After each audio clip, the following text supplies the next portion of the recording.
Dikisahkan pada suatu pagi yang cerah, kakak beradik bertemu kembali beberapa waktu setelah keduanya melakukan kejahatan bersama dan mendapatkan uang dengan total 7 juta US dollar. Kini uang tersebut dibawa oleh sang kakak dalam sebuah tas besar. Mereka berbincang sejenak tentang rencana masa depan dan langkah yang harus diambil. Sang adik membutuhkan uang itu untuk membayar hutang dan menghidupi putrinya, serta memperbaiki semua kesalahan di masa lalu. Dia menyesal karena tidak bisa selalu ada seperti yang seharusnya dilakukan oleh seorang ibu. Namun, hal yang paling utama saat ini adalah menemukan tempat persembunyian yang aman agar mereka tidak tertangkap.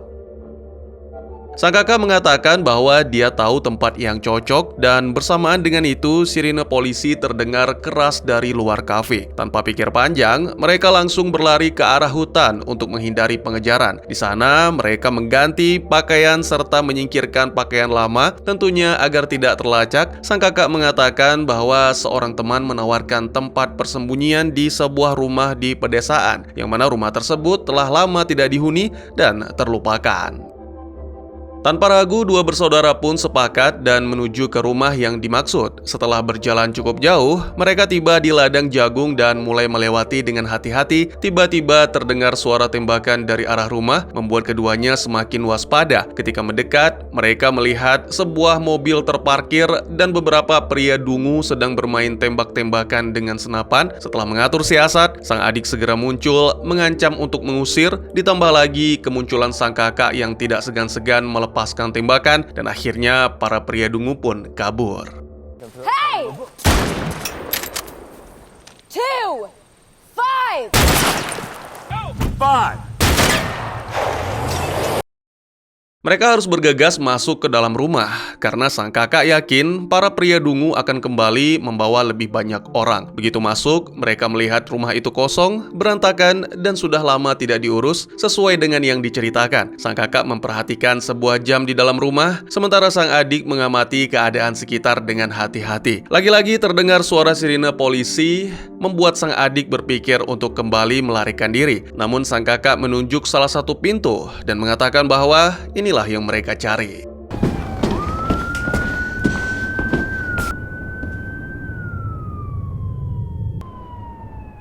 This is it. Setelah menjelaskan instruksi, keduanya pun bergegas menuju ke jam dan segera bersamaan memutar jarum. Pintu yang tadi kini tidak lagi terkunci. Di dalam ruangan itu, sang kakak meminta adiknya menggunakan telepon antik mengucapkan suatu kalimat. Lalu,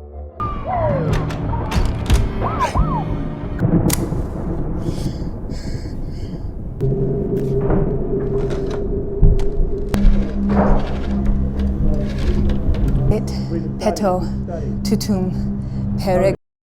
dan ya, apa yang sebenarnya terjadi?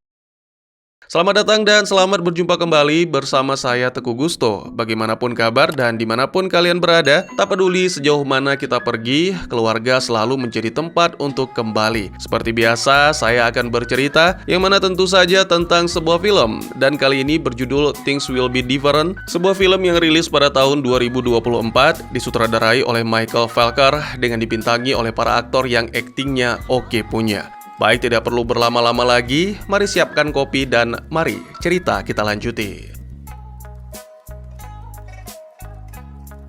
Kegelapan serta kesunyian menyelimuti tempat itu dan waktu berlalu tanpa suara. Beberapa saat kemudian, sang kakak yang diketahui bernama Joseph atau Joe membuka pintu dan mereka melangkah keluar dari ruangan. Tidak ada siapa-siapa di sekitar rumah, semuanya terlihat sepi dan nyaman, seolah tidak pernah terjadi apapun. Semua barang ada di tempatnya dan jam-jam di rumah itu kembali berhenti berdetak. Sesuai instruksi, Joe mulai memutar ulang jam di ruang tamu, memastikan semuanya berjalan sebagaimana mestinya. Sang adik, Sydney atau Sid, tidak percaya bahwa mereka benar-benar berhasil dan kini sudah aman. Tetapi Joe mengingatkan bahwa mereka harus tetap tinggal di sana setidaknya selama 14 hari. Ya, sebenarnya itu bukanlah masalah besar karena lemari es mereka penuh dengan makanan dan minuman.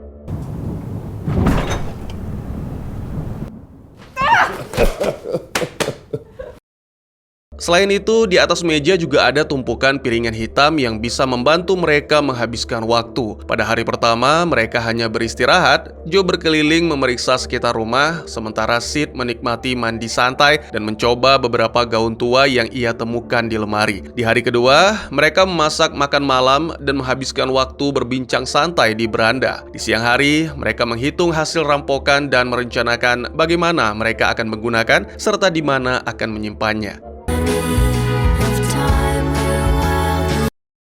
Sid mengungkapkan kerinduan kepada putrinya Steph dan meyakinkan diri bahwa semua ini akan segera berlalu. Mereka akan hidup tenang tanpa kekurangan apapun. Selanjutnya, dua bersaudara mengamati potret-potret yang tergantung pada dinding rumah itu serta berlatih menembak di sela-sela waktu. Ternyata mereka berdua cukup terampil dalam melakukannya. Begitulah, 13 hari berlalu dengan cepat dan pada suatu malam, Sid berbincang dengan kakaknya tentang sesuatu. Dia menjelaskan nilai beberapa barang di rumah itu, seperti sebuah alat yang harganya tidak murah. Tapi di zaman sekarang, kebanyakan orang tidak tahu untuk apa benda itu digunakan. Tiba-tiba, percakapan beralih ke hubungan mereka sebagai saudara. Joe mengakui bahwa dia merasa tidak pernah cukup memberikan kasih sayang kepada Sid. Dan sekarang, perasaan bersalah itu menghantuinya. Namun, Sid sendiri berpikir bahwa hidupnya tidak terlalu buruk, setidaknya dia memiliki seorang putri yang sangat disayangi. Meskipun begitu, Joe berjanji bahwa dia akan melakukan segala yang dia bisa untuk menebus semuanya. Sid kemudian menanyakan tentang teman perempuan Joe yang telah memberikan mereka tempat persembunyian begitu ajaib. Namun Joe tidak bisa menjelaskan siapa dia atau bagaimana rumah ini bekerja. Dia hanya mengakui bahwa wanita itu memberinya buku catatan semata-mata karena merasa kasihan. Mendadak Sid mulai mengingat orang tua mereka. Kenangan tentang sang ibu muncul di benaknya. Sementara Joe lebih banyak mengingat tentang sang ayah dan bersama-sama mereka mengenang masa lalu. Mereka mengingat bagaimana sang ibu sering memainkan piano, tetapi yang paling membekas bagi Sid adalah sebuah lagu yang dia dengar dari piringan hitam di rumah ini. Meskipun tidak tahu judulnya, Sid mulai bersenandung mengikuti melodi yang familiar itu dan tiba-tiba dia meminta Joe untuk membawanya kembali kepada putrinya. Get me back to her, Joe.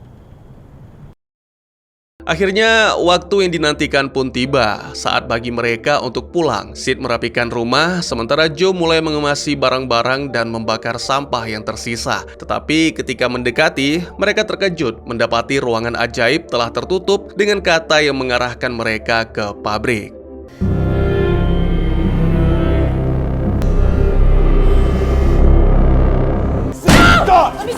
Get off of me! Tanpa pikir panjang, Sid berlari menuju ke pabrik dan Joe segera mengikuti, berusaha menenangkan sebelum semakin hilang kendali. Mereka mulai memeriksa tempat itu dan menemukan suasana seperti gereja di ruang bawahnya. Lalu, di tengah-tengah kegelapan, cahaya senter mereka menyinari sesuatu yang mengerikan, jasad yang telah membusuk tergeletak di sana.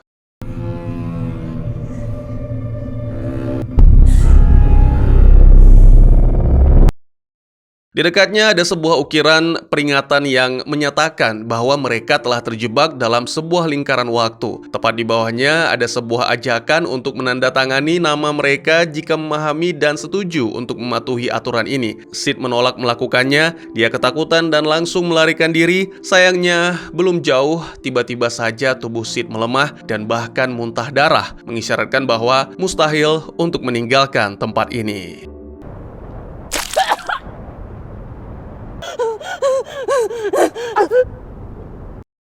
Ada sesuatu yang menahan mereka di sini, sebuah dinding yang tidak bisa dilewati. Joe segera menarik adiknya kembali ke dalam sebelum keadaan semakin parah. Saat sadar, Sid masih tidak bisa mempercayai apa yang sedang terjadi. Dia jatuh dalam keputusasaan dan menangis mengingat putrinya. Joe menjelaskan bahwa jasad yang mereka temukan di pabrik adalah orang yang memberinya tempat persembunyian. Dia mengenali wanita itu dari jam tua yang pernah menjadi warisan keluarga. It was the only thing on it worth anything of value. Kini mereka mulai bertanya-tanya apakah ada kemungkinan seseorang bisa menemukan mereka di sini. Tapi mereka sadar bahwa mereka telah menghapus jejak dengan sangat rapi sehingga tidak ada harapan bagi siapapun untuk bisa menyelamatkan mereka. Joe tidak punya pilihan selain menandatangani pernyataan itu. Dan setelah melakukannya, tiba-tiba sebuah berangkas logam muncul di hadapan mereka. Mengingat buku catatan yang diberikan kepadanya, Joe langsung membuka menggunakan angka yang tertulis pada lembaran. Di dalam berangkas, Joe menemukan sebuah perekam dan catatan yang mengatakan bahwa dia harus mengucapkan sesuatu lalu menutup pintu berangkas. Ini diperlukan untuk menjalin koneksi dengan sesuatu yang tidak diketahui. Tak ada pilihan, Joe pun mengikuti instruksi tersebut dan setelah beberapa detik, ia menekan tombol play untuk mendengar rekaman. Namun yang terdengar malah suara seorang pria asing mengatakan bahwa mereka tidak seharusnya berada di sana. Hello?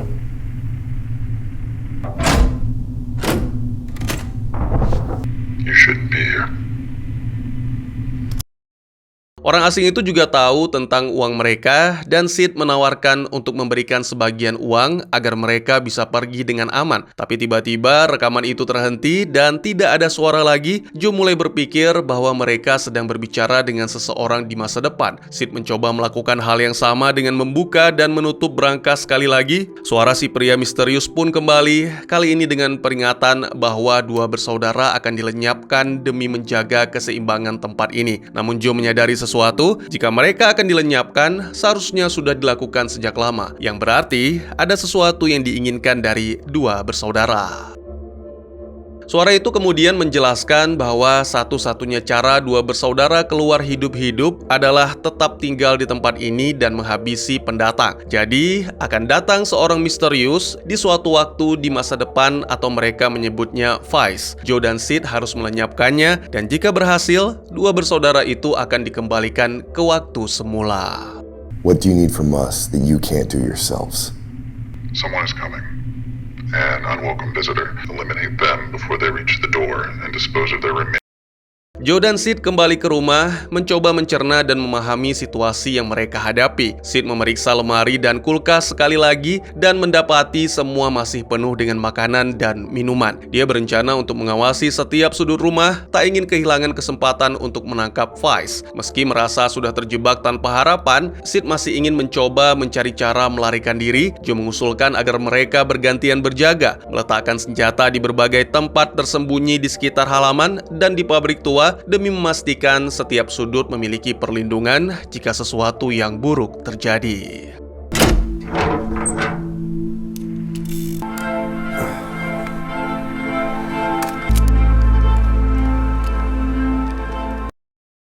Sementara Joe berjaga, Sid mulai menyelidiki setiap bagian rumah. Dia memeriksa potret-potret lama yang menggantung di dinding dan foto-foto yang sudah pudar oleh waktu. Kemudian, mereka bertukar posisi dan sekarang giliran Sid yang mengawasi rumah. Dia memeriksa keadaan di luar, memastikan tidak ada sesuatu yang terlewatkan di sekitar lahan yang kini menjadi penjara bagi mereka.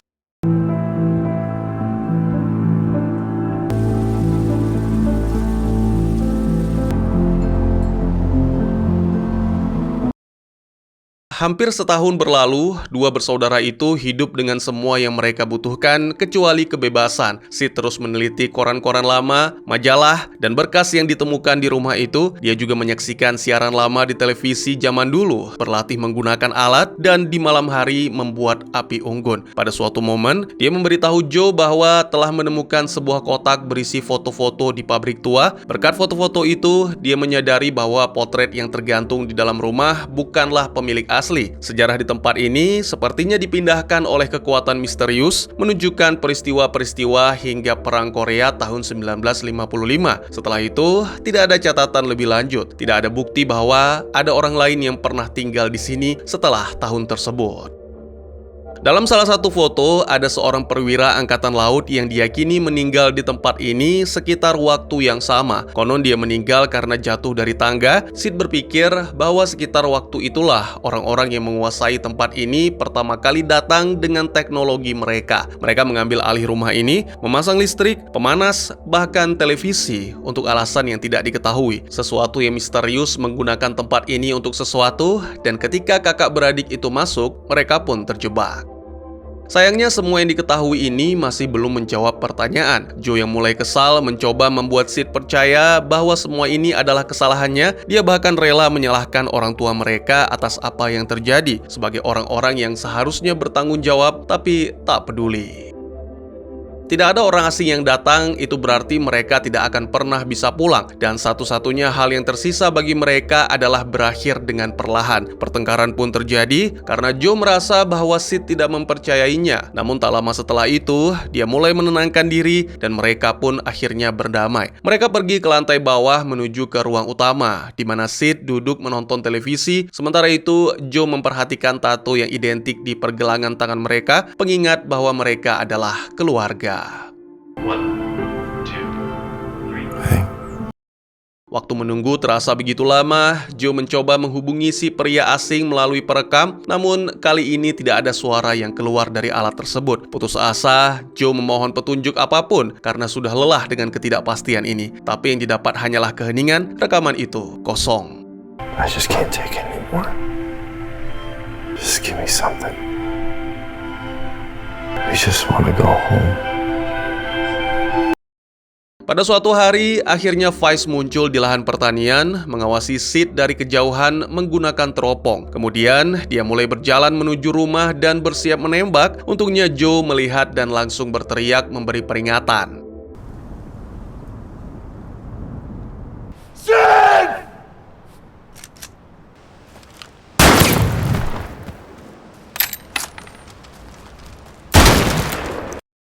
Vice pun menghilang dari pandangan. Joe berkeliling mencoba mencapai tempat penyimpanan senjata yang tersembunyi di halaman. Namun, tiba-tiba Vice kembali melepaskan tembakan ke arahnya.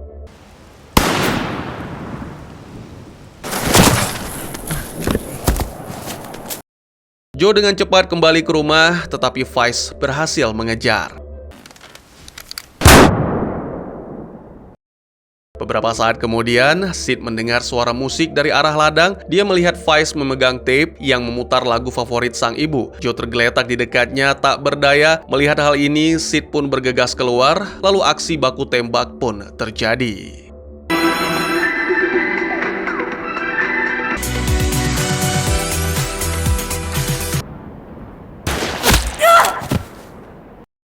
Tertembak, Sid kembali ke rumah, membalut luka, dan mendatangi ruangan ajaib yang masih terkunci. Dengan marah, wanita itu pun mendobrak, namun tiba-tiba sebuah peringatan muncul di papan kayu yang melarang Sid melakukannya, disusul dengan kemunculan brankas.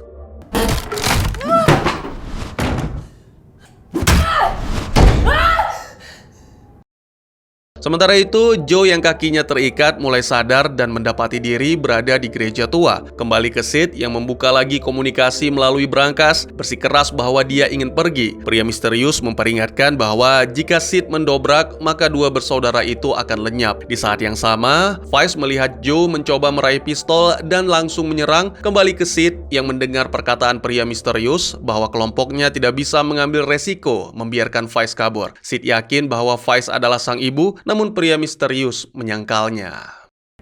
My mom was playing that song. The visitor, Sydney. It's not your mother. Sementara itu, Vice yang tampaknya tak berbicara menuliskan sebuah catatan, meminta Joe menghubungi pria misterius untuk memberitahu bahwa Joe dan Sid telah memenuhi syarat menghabisi Vice. Pada saat yang sama, Sid mulai dipaksa untuk mengungkapkan semua yang diketahui tentang Vice. Setelah itu, pria misterius berjanji bahwa kelompoknya akan menjelaskan mengapa mereka begitu yakin bahwa Vice bukanlah ibu Sid. Tetapi mendadak koneksi terputus begitu saja. Kembali ke ruang bawah, Vice memaksa Joe untuk mengkonfirmasi kematiannya melalui perekam. Joe mengatakan bahwa tubuh Vice berada di luar, sementara dirinya terluka, dan jika pria misterius bisa menghubungi Sid, maka mereka berdua akan membawa tubuh Vice untuk membuktikan. Informasi ini juga didengar oleh Sid. Mengetahui sang kakak masih hidup, wanita itu pun bergegas untuk menyelamatkannya. Setelah komunikasi selesai, Vice menulis pesan untuk Joe berupa pengakuan bahwa dia sedang memburu orang yang telah menghabisi keluarganya. Di saat yang sama, Sid tidak sengaja membuat suara. Vice pun langsung menyelidiki dan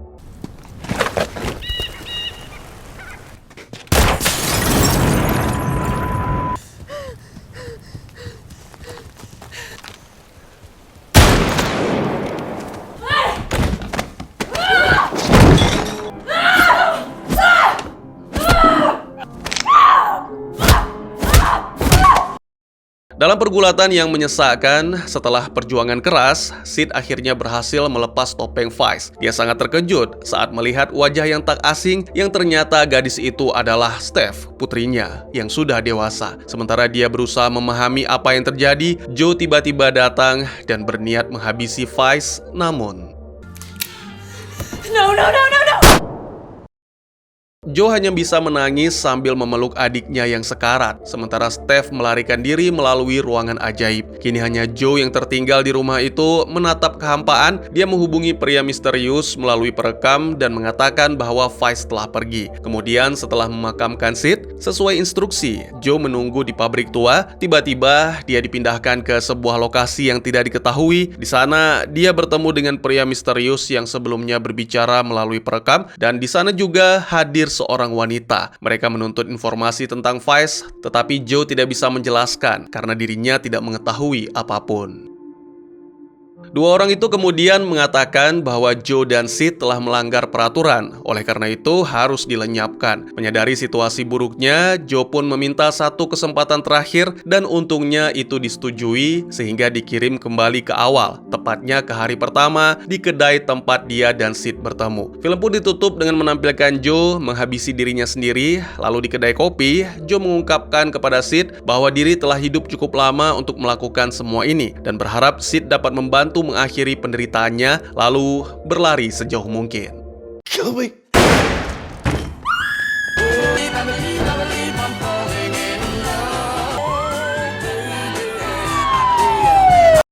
Dan tamat. Film ini berfokus pada dua saudara yang terasing, Joseph dan Sydney, menghadapi situasi tegang setelah perampokan yang dalam tanda kutip tidak bersih. Joseph yang lebih perhitungan memiliki rencana untuk menjaga mereka tetap aman, sementara Sydney yang didorong oleh naluri keibuan sangat ingin kembali kepada putrinya. Pelarian mereka tampaknya berjalan lancar, tetapi mesin waktu yang mereka temukan justru membuat mereka terjebak dalam kekacauan temporal. Berbagai tanda mulai bermunculan, pesan-pesan misterius yang secara langsung memperingatkan agar tidak kembali ke garis waktu asal mereka terlalu cepat. Saat mereka menunggu, sebuah perekam suara temporal muncul, sebuah alat komunikasi unik yang menghubungkan mereka dengan masa depan dan masa lalu. Melalui perangkat aneh ini, mereka diberikan serangkaian tantangan misterius yang tidak hanya mempengaruhi masa depan, tetapi juga masa lalu. Tugas-tugas ini semakin berbahaya dan menguras mental, memaksa kedua saudara itu untuk menghadapi tidak hanya situasi genting, tetapi juga hubungan persaudaraan yang telah retak. Mereka harus menghadapi seorang pendatang bertopeng yang dipenuhi dendam dan berniat menghabisi mereka berdua. Namun, semakin jauh mereka terlibat, semakin jelas bahwa ada sesuatu yang lebih besar sedang terjadi. Permainan ini mungkin bukan sekedar tentang bertahan hidup, melainkan bagian dari sesuatu yang jauh lebih rumit.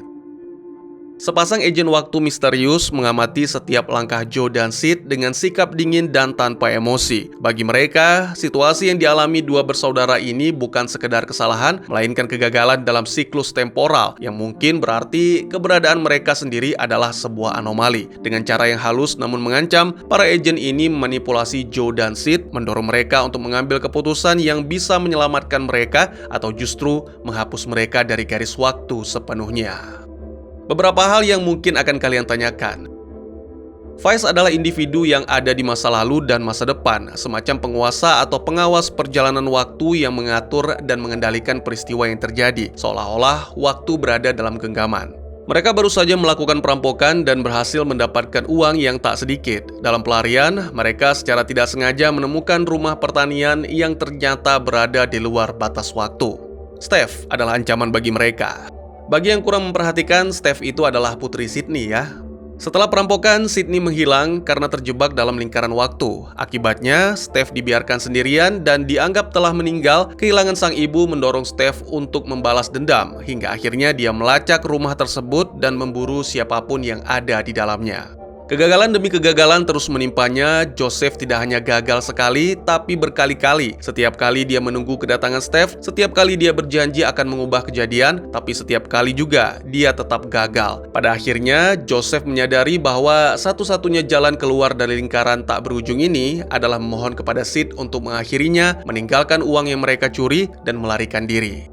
Tidak ada yang tahu pasti, tapi kemungkinan besar Sydney dan Steph pada akhirnya bisa bersatu kembali di satu titik dalam waktu, meskipun setelah semua yang terjadi, hidup mereka mungkin selamanya berubah secara tragis. Meskipun cerita ini dipenuhi dengan aksi beresiko tinggi dan plot yang membingungkan, fokusnya tetap pada perjalanan emosional para karakter. Di pusat kisahnya, ada hubungan yang terus berkembang antara Joe dan Sid yang diketahui dengan ketegangan yang belum terselesaikan. Mereka bukan saudara kandung, sesuatu yang terungkap melalui kilas balik yang terpecah-pecah. Namun, sejarah yang mereka bagikan menciptakan kedekatan layaknya keluarga, meskipun perbedaan prioritas mereka perlahan mulai memisahkan keduanya. Secara visual, cerita ini mencerminkan kesepian dan kegelisahan para karakter. Rumah pedesaan tempat mereka bersembunyi menjadi lebih dari sekedar latar, melainkan ruang yang berada di antara batas realitas dan waktu. Penggunaan suara alami memperkuat atmosfer, membuat penonton semakin peka terhadap setiap derit lantai kayu dan desiran samar di ladang jagung sekitar. Lanskap berselimut salju yang mengelilingi rumah itu menjadi simbol dari kehampaan batin yang dialami para karakter, sebuah dunia dingin dan tak berujung yang menjebak mereka, sama seperti perangkap temporal yang mengurung mereka di dalamnya. Di luar mekanisme plotnya, cerita ini adalah sebuah film yang sangat filosofis, mengeksplorasi tema penyesalan, penebusan, dan tarikan masa lalu yang tak terhindarkan. Unsur perjalanan waktu, meskipun menjadi inti dari narasi, lebih berfungsi sebagai metafora bagi perjalanan emosional para karakternya. Joseph dan Sydney secara harfiah terjebak di masa lalu, tidak bisa bergerak maju sampai mereka menghadapi masalah yang belum terselesaikan dan konsekuensi dari pilihan mereka. Judul cerita ini sendiri memiliki ironi yang mendalam. Kenapa? Karena segala sesuatu jelas tidak akan berubah. Saat para karakter berusaha menulis ulang kesalahan masa lalu, mereka terus berhadapan dengan siklus yang berulang dalam keberadaan mereka. Setiap upaya untuk mengubah nasib hanya membawa mereka kembali ke titik awal, menegaskan betapa sia-sianya perjuangan mereka. Namun, cerita ini juga menunjukkan bahwa perubahan masih mungkin terjadi, bukan melalui tindakan eksternal, tetapi melalui pertumbuhan dan penerimaan dalam diri. Hanya melalui tindakan terakhir Joseph, sebuah pengorbanan penuh kasih, saudara perempuannya akhirnya bisa terbebas. Bagaimana menurut kalian? Mungkin segitu saja teman-teman. Terima kasih buat yang sudah menyaksikan. Silahkan memberikan komentar, bertanya, ataupun merequest kira-kira film apa yang menarik untuk dibahas. Bisa lewat kolom komentar, atau buat yang malu-malu bisa via DM ke Instagram saya di @kugusto. Insya Allah pasti akan dibaca. Mari kita jadikan kolom komentar sebagai sarana penambah wawasan dan menciptakan jalinan persaudaraan, bukan malah menjadikannya sebagai tempat pembulian sehingga menciptakan permusuhan. Jangan lupa untuk dukung terus channel ini dengan cara share, like, dan subscribe, karena dukungan dari kalian sangat berharga bagi saya demi perkembangan channel ini. Saya Gusto, sampai jumpa di video selanjutnya. Tetap semangat, tetap bersyukur setiap hari. Dadah!